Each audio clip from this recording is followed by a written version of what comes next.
میرے غوث کھڑے ہو جاتے تھے اور رکوع میں تب جایا کرتے تھے جب پورا قرآن کریم مکمل کر لیا کرتے تھے. سبحان اللہ. آج ہمیں بیٹھ کر کے یہ سوچنا ہوگا کہ ہماری قوم اس وقت جہالت کے دلدل میں کیوں پھنسی ہوئی ہے. جس قوم کے بچے دوسروں کو سکھاتے وہ آج خود بھی سیکھ نہیں رہے ہیں. ایسا کیوں ہے؟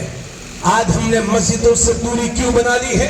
ہمیں اس سلسلے میں باتیں کرنی ہے. ہماری معاشی حالت بہت خراب ہے، پھر بھی زمینیں بیچ بیچ کے قرض لے کر کے بیٹے بیٹیوں کی شادی کرنے والوں، مستقبل آپ کو معاف نہیں کرے گا. حضرات اللہ کا دیا سب کچھ ہے، لیکن چند دن لذتوں کی خاطر سود خوری، سود لینا دینا عام ہوتا جا رہا ہے. شرابیوں کی بڑھتی ہوئی تعداد جہاں قوم مسلم کے لیے بوجھ ہے، پورے ملک کے لیے، ہندوستان کے لیے بھی بوجھ ہے. آج بہار کی حکومت پابندی لگاتی ہے کہ شراب بین ہے بہار میں، اور آپ نے بڑے بڑے ہوٹلوں میں دیکھا ہوگا لکھا رہتا ہے یہاں بیٹھ کر کے آپ شراب نہیں پی سکتے، کیونکہ دنیا جانتی ہے کہ شراب پینا یہ عقل کو زائل کرتا ہے، عقل کو خراب کرتا ہے. قرآن نے شراب اور جوئے کو حرام کہا ہے. اللہ فرماتا ہے یسألونک عن الخمر والمیسر قل فیہما اسم کبیر ومنافع للناس. قرآن نے کہا ہے تھوڑا فائدہ بھی ہے لیکن نقصانات جوئے اور شراب کے بہت زیادہ ہیں. حضرات دنیا جان رہی ہے کہ شراب انسانی صحت کے لیے نقصان دہ ہے. مسلمانوں تم اپنے نبی پر ناز کرو. آپ ان کا کلمہ پڑھنے والے ہو کہ جس بات کو بہار کی حکومت آج سمجھ رہی ہے وہی بات میرا پیغمبر 1400 سال پہلے دنیا کو بتا رہا. بے شک بے شک سبحان اللہ. حضرات آج شرابیوں کی بڑھتی ہوئی تعداد یہ پوری ملت کے لیے بوجھ ہے. آج جب بات قرآن پر ہوتی ہے تو ہم قرآن کے لیے دھرنا دینے کے لیے تو تیار ہیں، جان کی بازی لگانے کے لیے تو تیار ہیں، لیکن اسی مجمع میں اگر میں پوچھوں کہ کتنے لوگوں کو قرآن پڑھنا آتا ہے تو آدھے سے زیادہ مجمع وہ ہوگا جو یہ کہے گا حضرت ہم کو پڑھنے نہیں آتا. حضرات ہم چاند تو سر کٹانے کے لیے تو تیار ہیں قرآن کے لیے، لیکن آپ پڑھنے کے لیے تیار کیوں نہیں ہیں؟ آپ سے یہ پوچھنا چاہتا ہوں. اور یہ بھی یاد رہے کہ قرآن آپ کے سر لینے کے لیے نہیں آیا ہے، بلکہ قرآن اور میرے نبی آپ کے سروں کو بچانے کے لیے آئے.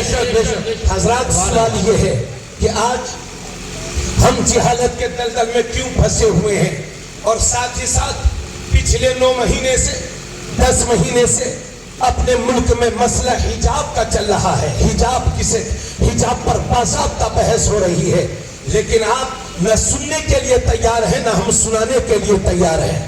ہمیں غوث اعظم کی کرامتیں تو سننے کا بڑا شوق ہے، لیکن قرآن کی آیات نور سننے کا شوق ہمیں کیوں نہیں ہے؟ حضرات یہ میری بہنیں آئی ہیں، انشاءاللہ میں حجاب کے تعلق سے عرض کروں گا اور بھارت کی سمویدھان اور قرآن کی روشنی میں انشاءاللہ عرض کروں گا، اور آپ کو یہ بتاؤں گا کہ ہندوستان کے کلچر میں شامل ہے پردہ انشاءاللہ تعالی. حضرات ان چیزوں پر میری گفتگو ہوگی، خاص طور سے نماز پر بھی گفتگو ہوگی. اب وقت کم ہے، جتنا میں عرض کر سکوں اسے قبول کر لیجئے گا، اور جو باقی رہ جائے زندگی رہے گی انشاءاللہ پھر بیان کریں گے. حضرات آئیے سب سے پہلے میں یہ عرض کر دوں کہ آج ان بدعمالیوں کے شکار ہم کیوں ہوتے جا رہے ہیں. مسلمان لاکھوں لاکھ روپے لے کر کے قرض لے کر کے اپنی بچیوں کی شادیاں کرنے پر مجبور کیوں ہے؟ حضرات ذرا ذہنوں کو قریب فرمائیں. سچر کمیٹی کی رپورٹ یہ بتاتی ہے کہ 2.5% سے بھی کم پڑھے لکھے ہیں مسلمانوں میں. اللہ اکبر، 2.5% سے بھی کم پڑھے لکھے ہیں مسلمانوں میں. یہ سچر کمیٹی کی رپورٹ بتاتی ہے. مجھے کہنے دیجئے کہ جس قوم کے 97% لوگ 2.5% لوگ پڑھے لکھے ہو اور جس قوم میں 96-97% لوگ بے پڑھے لکھے ہو، اس قوم کا یہ حال نہیں ہوگا تو اور کیا ہوگا؟ یہ مسلمانوں کے لیے جتنی پریشانیاں کھڑی ہیں یہ آئی نہیں ہے بلکہ ہمارے اعمال کا نتیجہ ہے. مجھے عرض کرنے دیجئے تو سچر کمیٹی کی رپورٹ یہ بتاتی ہے کہ 2.5% سے بھی کم پڑھے لکھے ہیں ہم، حالانکہ ہم اس نبی کے ماننے والے ہیں کہ جن پر پہلی وحی نازل ہوئی تو میرا اللہ فرماتا ہے اقرأ باسم ربک الذی خلق خلق الانسان من علق اقرأ وربک الاکرم الذی علم بالقلم. نبی پر جو پہلی وحی نازل ہوئی ہے اس میں پڑھائی کا ذکر ہے, پڑھنے کا ذکر ہے اور قلم کا ذکر ہے. ہاں ہاں ہم اس نبی کے ماننے والے ہیں کہ جب انہوں نے اعلان نبوت کیا تھا تو صرف 17 لوگوں کو لکھنا آتا تھا, اور وہی میرا پیغمبر 23 سال تبلیغ کر کے جب ظاہری دنیا سے رخصت ہوتا ہے تو 1.25 لاکھ صحابہ کرام کے ہاتھ قلم سے سجے ہوئے تھے, جنہیں لکھنا بھی آتا تھا, جنہیں پڑھنا بھی آتا تھا. ہاں ہاں ہم اس نبی کے ماننے والے ہیں. جب جنگ بدر کے موقع پر بہت سارے مشرکین گرفتار کیے گئے, اللہ کے نبی صلی اللہ علیہ وسلم نے حضرت ابو بکر صدیق سے پوچھا, ابو بکر بتاؤ یہ لوگ جو مشرک ہیں, یہ جو گرفتار ہوئے ہیں, ان کے بارے میں آپ کا کیا خیال ہے؟ تو پہلے حضرت عمر سے پوچھا تو حضرت عمر نے اپنا اظہار خیال فرمایا. اس کے بعد حضرت ابو بکر صدیق سے نبی نے فرمایا ابو بکر بتاؤ ان کے بارے میں تم کیا چاہتے ہو؟ تو حضرت ابو بکر عرض کرتے ہیں یا رسول اللہ ان کو سمجھا دیا جائے, چھوڑ دیا جائے. جو لوگ فدیہ ادا کرنے کی صلاحیت رکھتے ہو ان سے فدیہ لے لیا جائے اور ان کو رہائی بخش دی جائے. میرے نبی نے فیصلہ فرما دیا. اس طرح سے میرے نبی ان جنگ بدر کے موقع پر جو مشرکین گرفتار کیے گئے تھے انہیں آزادی دے رہے ہیں, رہائی دے رہے ہیں. تو جو مشرک رقم دینے کے لائق تھے, فدیہ دینے کے لائق تھے, ان سے فدیہ لیا اور میرے نبی نے رہائی بخش دی.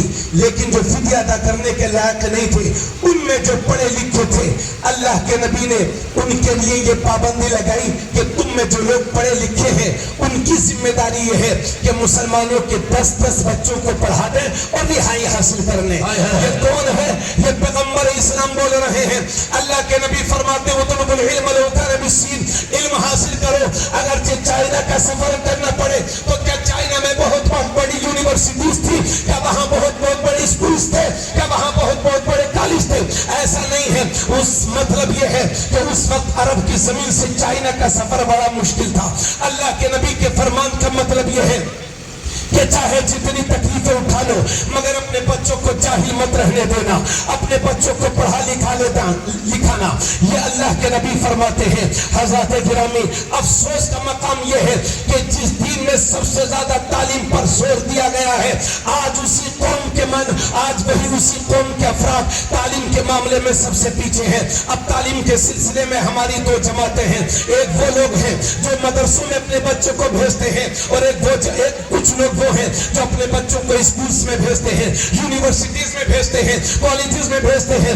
آج کا امیر اپنے بچوں کو مدرسہ میں بھیجنے کے لیے تیار نہیں ہے, کیونکہ اگر امیر بھیجتا ہے اپنے بچوں کو تو محلے والے شرم دلاتے ہیں کیوں اپنے بچوں کو یتیموں میں بھیج دیا, کیوں اپنے بچوں کو مدرسے میں بھیج دیا. تو غریب اپنے بچوں کو مدرسے میں بھیجتے ہیں اور امیر اپنے بچوں کو اسکولز, کالج اور یونیورسٹیز میں بھیجا کرتے ہیں. حضرات گرامی اس لیے اور ہماری یہ قوم کے بچے, میری قوم کے نوجوان یہ بھی یہ سمجھتے ہیں کہ یہ علماء انگلش کی مخالفت کرتے ہیں, یہ علماء ہندی کی مخالفت کرتے ہیں, یہ علماء جدید ٹیکنالوجی کی مخالفت کرتے ہیں, یہ علماء سائنس کی مخالفت کرتے ہیں. اے میری قوم کے بچوں, اے میری قوم کے ذمہ داروں, تبریز عالم قادری تم کو یقین دلانا چاہتا ہے اور بھروسہ بھی دینا چاہتا ہے. ہمیں ہندی سے کوئی چڑ نہیں ہے, ہمیں سائنس سے کوئی تکلیف نہیں ہے, ہمیں جدید ٹیکنالوجی سے کوئی پریشانی نہیں ہے, کیونکہ میرا ماننا یہ ہے کہ ہم بیمار ہوتے ہیں تو ہمیں ڈاکٹرز بھی چاہیے, ہم گھر بناتے ہیں تو ہمیں انجینئرز بھی چاہیے, ہم دنیا کے دوسرے ملکوں کے سفر کرتے ہیں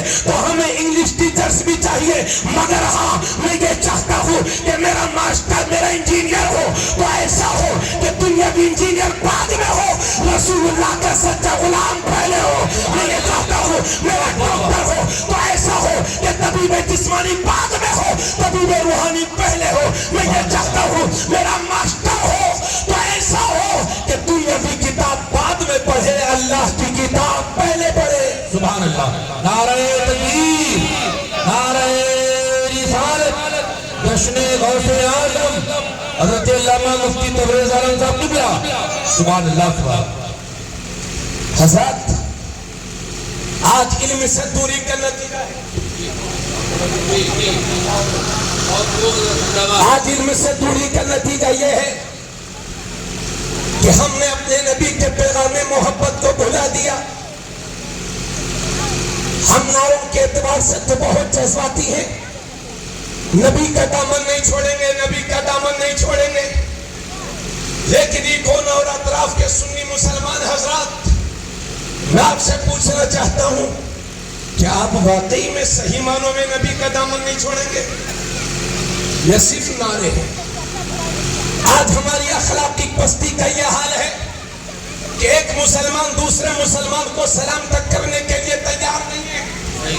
اگر جیب میں 2 روپیہ ہو گئے ہیں تو لوگ یہ سمجھتے ہیں اس گاؤں میں اس قصبے میں ہی سب سے بڑا آدمی ہوں، سب لوگ مجھے سلام کریں. اگر ذرا سے پڑھ لکھے ہیں تو وہ یہ سمجھتے ہیں میں ہی پڑھا لکھا ہوں، باقی سب جاہل ہیں، سب مجھے سلام کریں. یہ ہمارا مزاج بن گیا ہے. میں آپ سے پوچھنا چاہتا ہوں کہ آپ کو ہمارے نبی نے آپ کو اور ہمیں یہی سکھایا تھا کیا؟ کہ یہی سکھایا تھا ہمیں؟ اللہ کے نبی صلی اللہ علیہ وسلم تشریف فرما ہے. اتنے میں صحابہ عرض کر میرے نبی فرماتے ہیں صحابہ کے درمیان، آقا نے فرمایا اے میرے صحابہ، کیا میں وہ چیز تمہیں نہ بتاؤں کہ جس پر تم عمل کر لو تو تم میں آپس میں محبتیں پیدا ہو جائیں، آپ لوگ ایک دوسرے سے پیار کرنے لگو. تو صحابہ عرض کرتے ہیں یا رسول اللہ ضرور بتائیں وہ بات کہ جس پر ہم عمل کر لیں تو ہم میں آپس میں محبت پیدا ہو جائے، ہم مسلمان ایک دوسرے سے پیار کرنے لگے. تو اللہ کے نبی ارشاد فرماتے ہیں افشوا السلام، اگر آپس میں محبت چاہتے ہو تو ایک دوسرے کو سلام کیا کرو. ذرا غور کرو میرے بھائیوں، غور کرو. اللہ کے نبی فرماتے ہیں اگر آپس میں محبتیں چاہتے ہو تو ایک دوسرے کو سلام کیا کرو. کہ ہم نبی کے پیغام محبت پر عمل کر رہے ہیں؟ آج ہم نے اپنے نبی کے پیغام محبت کو بھلا دیا ہے. تو نبی نے سلام اس لیے دیا تھا تاکہ ہم ایک دوسرے مسلمان کو سلام کریں، مگر ہائے افسوس ہم نے اپنے نبی کے پیغام کو بھلا دیا ہے. ہم نے اپنے فرمان کو بھی، ہم نے اپنے نبی کے فرمان کو بھی بھلا دیا ہے. جس سلام کو میرے نبی نے محبتوں کا ذریعہ بنایا تھا، آج اس سلام کو ہم نے اپنے گھمنڈ کے لیے استعمال کیا ہے، تکبر کے لیے استعمال کیا ہے. کار میں بیٹھنے والا یہ سمجھتا ہے میں بہت بڑا آدمی ہوں، سب مجھے سلام کرے. بلیٹ سے چلنے والا یہ آدمی یہ سمجھتا ہے کہ سب مجھے سلام کرے. جبکہ میرے نبی فرماتے ہیں جو بہتر سواری پر چل رہا ہو اس کی یہ ذمہ داری ہے، جو کمتر سواری پر چل رہا ہو اسے سلام کرے. اس حدیث کی روشنی میں مجھے کہنے دو جو کار سے جا رہا ہے اس کی ذمہ داری یہ ہے کہ موٹر سائیکل والے کو سلام کرے. موٹر سائیکل والے کی یہ ذمہ داری ہے کہ سائیکل والے کو سلام کرے. جو سائیکل سے جا رہا ہے اور جو پیدل جا رہا ہے جس کے پاس سائیکل بھی نہیں ہے، سائیکل والے کی یہ ذمہ داری ہے جو پیدل جا رہا ہے اسے سلام کرے. اور جو پیدل جا رہا ہے اس کی یہ ذمہ داری ہے کہ بیٹھے ہوئے کو سلام کرے. چھوٹے کو چاہیے کہ بڑے کو سلام کرے، غیر عالم کو چاہیے کہ عالم کو سلام کرے، مقتدی کو چاہیے امام کو سلام کرے. مگر آئے افسوس ہم نے نبی کے اس پیغام محبت کو بھی بھلا دیا اور اس سلام کو ہم نے اپنے گھمنڈ کے لیے استعمال کیا ہے، تکبر کے لیے استعمال کیا ہے. یہی وجہ ہے میرے نبی کی مجلس سجی ہوئی تھی، اتنے میں ایک صحابی کھڑے ہوتے ہیں، عرض کرتے ہیں یا رسول اللہ جب تو مسلمان آپس میں ملتے ہیں تو ان میں پہلے سلام کون کرتا ہے؟ تو نبی فرماتے ہیں جب تو مسلمان آپس میں ملتے ہیں تو ان میں پہلے سلام وہ کرتا ہے کہ جس کا رشتہ اللہ سے مضبوط ہوتا ہے، جس کا تعلق اللہ سے مضبوط. نعرہ تکبیر، نعرہ رسالت، جشن غوث اعظم، سبحان اللہ. تو اچھا انسان وہ ہے جو پہلے سلام کرے. سلام کرنے میں ارے ذرا تھوڑا سا بولیے، ہم کو لگے کہ آپ بول رہے ہیں، بولیے سبحان اللہ. حضرات ہم نے اس سلام کو اپنے گھمنڈ کے لیے استعمال کیا، تکبر کے لیے استعمال کیا ہے. لیکن نبی فرماتے ہیں بہتر مسلمان وہ ہے جو مومن کو دیکھے تو پہلے سلام کرے. بولو سبحان اللہ. تو ہمارا یہ عالم ہے کہ ہم نے اپنے نبی کے پیغام محبت کو بھلا دیا، پس پشت ڈال دیا، آنکھیں پھیر لی. صرف ہمارے نعرے جذباتی ہیں،